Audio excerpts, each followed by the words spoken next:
What was just your reaction to the pairing, and obviously Hmm. tough game off the bat, and another potential tough game in the second round if you get there. Well, I think first and foremost, it's always a blessing to hear your name called. We've been the first four out before, and that's no fun. Heart goes out to West Virginia, and obviously, if I was on the committee, they would have been in. I know it's a great opportunity for the Big 12 to have a good showing in the postseason because the non-conference we were good, but we weren't as good as we've been in the past. At the same time, no matter who you draw, you know it's going to be a tough game. And when we saw the brackets come out in the pairing, obviously Mississippi State been ranked a lot this year, had a lot of success.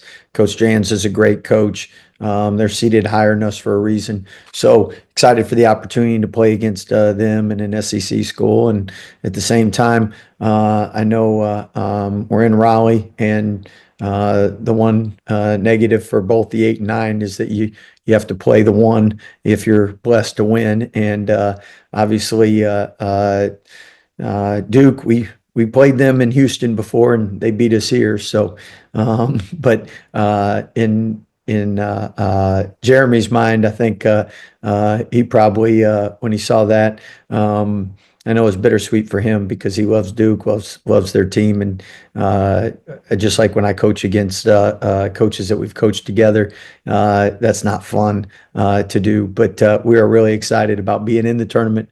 Really excited about an opportunity to play in March. And the good thing with our team is we've been playing better basketball in the last couple weeks than we had been, and hopefully we're peaking at the right time. Jerry, go ahead. Yeah, Scott, congrats on getting in. I guess maybe you kind of mentioned it there, but was that disappointing for the Big 12? And then can you address, I think I'd seen something that Langston Love will play. Can you address maybe just the health situation altogether?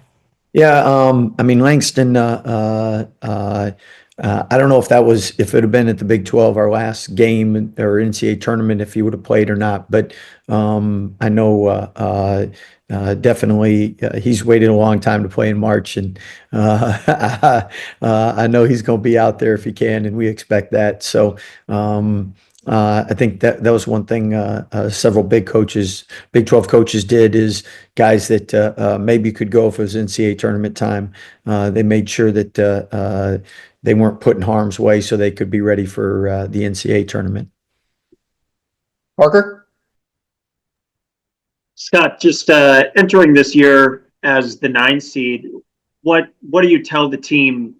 You mentioned it, the path that this team now has to take a little bit different. Is it approaching it any different as in years past?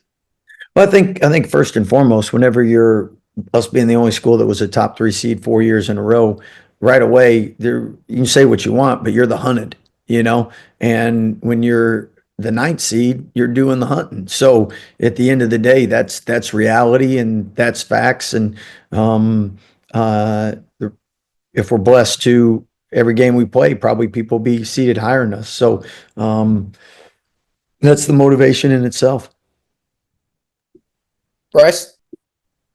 Scott, in your last 10 games, I think you have 3 2-point games, 2 Mhm. 3-point games, a 4-point game. I mean, obviously, you guys have played in a lot of close games. Do you feel like that, has prepared you well for what you might see in the NCAA tournament? Yeah, that's a great question, and I would tell you that we'd personally love to won all them games by 20, and not lost any close games. But the reality is, in postseason, you're probably going to be in close games, and the more you're in those games in the regular season, the more coaches know what to do, what not to do. there's two ways to learn. One is through success, one is through failure. In every game, you're learning something.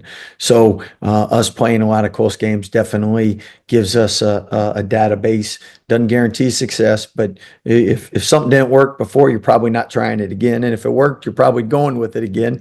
And with us, the margin of error has been less. So I think we've competed really. We haven't come out flat, and we've competed hard.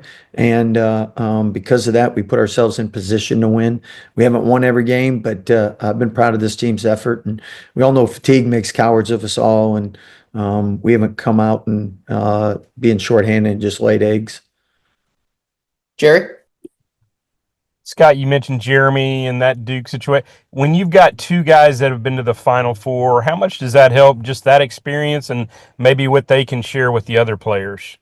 I'm hoping it helps a lot. We'll let you know after the tournament. Again, I think everybody would say, would you rather have Final Four experience or not? And a lot of times they say you got to knock before you enter.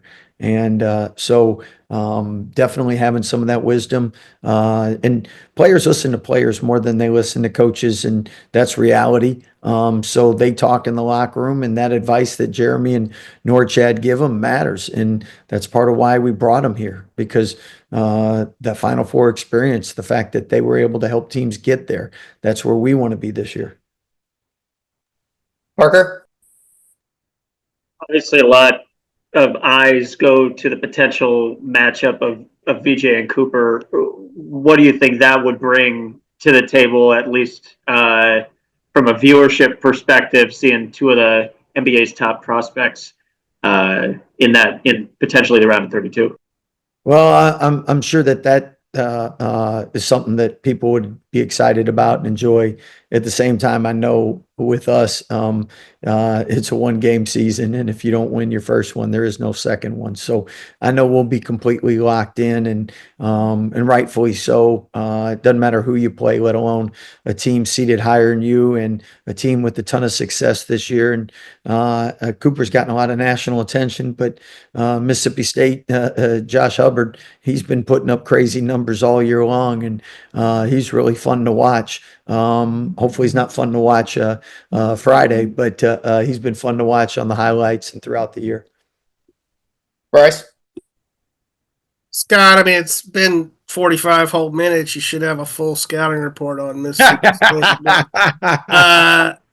What are your what do you know about the Bulldogs? Yeah, so I mean, it starts with Josh. He's somebody, anytime you average 19 points in conference play, it's 18.8 or 18.8, but prolific scorer, knocks down the three, gets to the free throw line.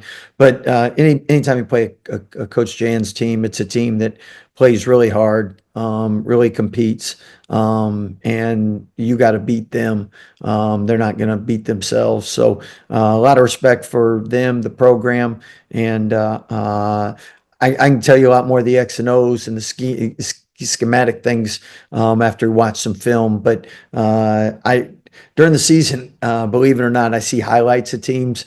Other than that, I'm always watching our team or prepping for the next game. And that's the thing that stinks about during the season. You don't get to watch a lot of basketball because you're always focusing on your team and on your opponents.